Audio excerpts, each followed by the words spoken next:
Not only that, my parents told me I had to bail out my sister who had ended up spending the night in jail because once she was outside, she started arguing with the officers and acted like an a-hole to them.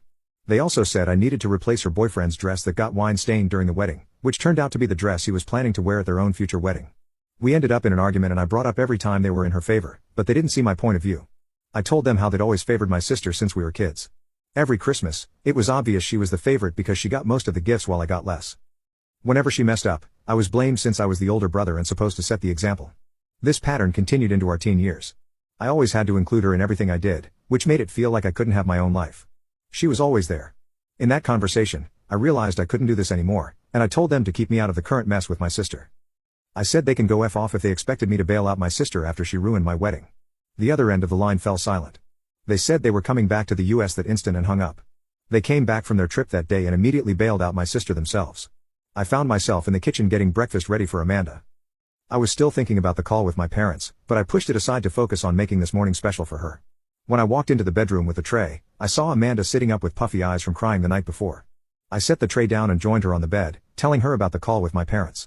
She listened. I could see she was still hurt from our ruined wedding night. I told her that we wouldn't let them ruin today too.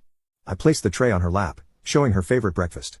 Pancakes, strawberries, and whipped cream. Her eyes lit up and she smiled at me. As she started eating, I told her exactly what I knew would cheer her up, a shopping trip to her favorite stores. Amanda shook her head and said she'd love that. She was eyeing a new pair of shoes since the last time we left the mall, and I was going to get them for her. We spent the morning enjoying breakfast in bed. Later, we went out to Amanda's favorite shops. While Amanda was in the dressing room, I got a call from my sister. She was clearly drunk and started bragging. She told me our parents promised her a lot of money and valuable family property, making sure she'd get the family inheritance, not me.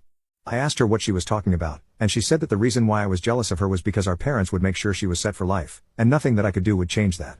She told me about $101,000 in the trust that Dad made for us, but it only had her name on in the will. She said she saw Dad's will and that they wouldn't be leaving me a dime. The call ended suddenly. And just as I was about to call back, Amanda came out of the dressing room. She asked if the dress made her look fat.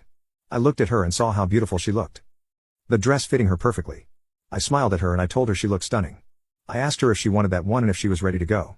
I really wanted to go home at this point. She said we could get out of there and we did. As we were driving home, Amanda seemed happier and this made me content. When we pulled into the driveway, my heart sank.